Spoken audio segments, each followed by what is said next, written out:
সম্মানিত ভিউয়ার, আসসালামু আলাইকুম। আজকে আমরা দেখব কিভাবে স্কুল 360 মোবাইল অ্যাপস ইনস্টল করতে হয়। এই জন্য আমরা প্রথমে চলে যাব ক্রোম ব্রাউজারে। ক্রোম ব্রাউজার থেকে এখানে সার্চ অপশনে গিয়ে লিখব school360.app/start লিখে এন্টার বাটনে ক্লিক করব।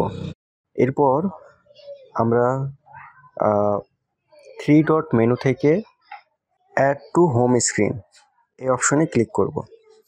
ক্লিক করার সাথে সাথে এখানে দুইটা অপশন দেখতে পারবো, একটা ইনস্টল আর একটা ক্রিয়েট শর্টকাট।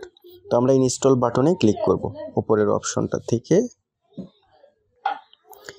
তারপর মোবাইল অ্যাপস ইনস্টল, আমাদের মোবাইল অ্যাপসটি ইনস্টল হচ্ছে। আচ্ছা, মোবাইলটা ইনস্টলড হয়ে গেছে। এখন আমরা এখান থেকে বের হয়ে আমি দেখতে পারবো স্কুল 360 নামে একটা আইকন এখানে চলে আসে। এই আইকনের উপর ক্লিক করলেই আমাদের মোবাইল অ্যাপসটি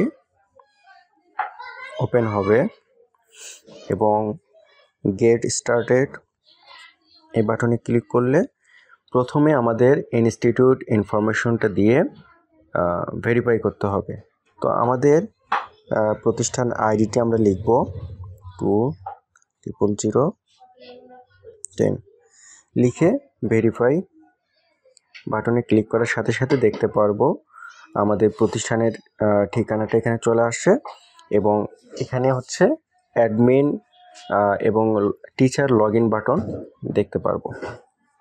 তো এই অপশনটিতে ক্লিক করলে আমাদেরকে টিচারের যে পোর্টালটা আছে ওখানে হচ্ছে লগ ইন করার অপশন দেবে। এরপর আমাদের কাঙ্ক্ষিত আমাদের ইউজার এবং পাসওয়ার্ড দিয়ে আমরা আমাদের মোবাইল অ্যাপসে লগ ইন করলাম।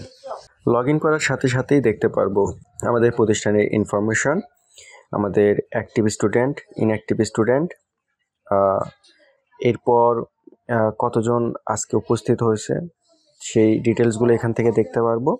এরপর এখান থেকে সাপোর্টের নাম্বারগুলো দেখতে পারবো। আমরা যে কোনো প্রয়োজনে এই নাম্বারগুলোতে কল করে সাপোর্ট নিতে পারবো। এরপর আমাদের ক্যাটাগরি ওয়াইজে স্টুডেন্টের সংখ্যাগুলো আমরা দেখতে পারবো। Total income expense, monthly income expense, এই ব্যাপারগুলো এখান থেকে স্ক্রল করার মাধ্যমে দেখতে পারবো এবং লাস্ট ফিস কালেকশনের 10টা রিসিপ্ট এখান থেকে দেখতে পারবো এবং এখানে মোর বাটনে ক্লিক করলে আরও যদি কালেকশন করা থাকে সেই তথ্যগুলো দেখতে পারবো।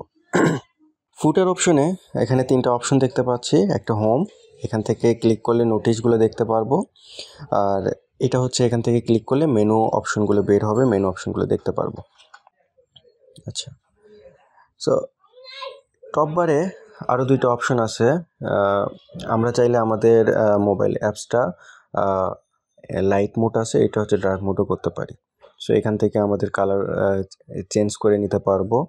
আমাদের পছন্দ অনুসারে আমরা যে কোনো কালার এখানে দিলে সেই কালার অনুসারে এখানে সব কিছু দেখতে পারবো। এরপর আমরা এখান থেকেও মেনু অপশনে যেতে পারি, এখান থেকেও। তো প্রথমে আমাদের ইউজার ইনফরমেশনগুলো আমরা দেখতে পারবো। এরপর মেইন মেনু থেকে আমরা ড্যাশবোর্ড, স্টুডেন্ট লিস্ট, এখান থেকে অ্যাটেন্ডেন্স নিতে পারবো, ফিস কালেকশন করতে পারবো, মার্ক ইনপুট করতে পারবো, নোটবুক এখান থেকে অ্যাড করতে পারবো, নোটিশ এখান থেকে দিয়ে দিতে পারবো, প্রয়োজনে আমাদের অ্যাপস থেকে লগ আউট করে নিতে পারবো। এছাড়াও সেটিংস অপশনে দেখতে পারবো আমাদের ইয়ার সুইচিং অপশন। সো এখান থেকে আমরা 2025 সালে আসি, এখান থেকে চাইলে 2024 সালে ব্যাক করতে পারবো বা আমাদের প্রয়োজন অনুসারে যে কোনো ইয়ারে আমরা আসতে পারবো। এখান থেকে চেঞ্জ পাসওয়ার্ড করে নিতে পারবো। পাসওয়ার্ড চেঞ্জ করার জন্য অবশ্যই আমাদের পুরাতন যে পাসওয়ার্ডটা আছে সেই পাসওয়ার্ড দিয়ে নতুন পাসওয়ার্ডগুলো সেট করে নিতে হবে। দেন এখান থেকে পিন জেনারেট করতে পারবো আমাদের নতুন সিস্টেম, সিকিউরিটি সিস্টেমের জন্য। এখান থেকে আমাদের পিনটা দেখতে পারবো বা নতুন করে জেনারেটও করে নিতে পারবো। এতে প্রত্যেকটা ইউজারের জন্য আলাদা আলাদা পিন জেনারেট হবে। আচ্ছা, এখান থেকেও আমরা আমাদের কালারগুলো চেঞ্জ করে নিতে পারি। এছাড়া এখান থেকেও আমাদের অ্যাপসের মোডগুলো চেঞ্জ করে নিতে পারি। পরবর্তী ভিডিওতে আমরা দেখব কিভাবে এই মেনু অপশনগুলো থেকে কাজগুলো করতে হয়। থ্যাংক ইউ সবাইকে। আসসালামু আলাইকুম।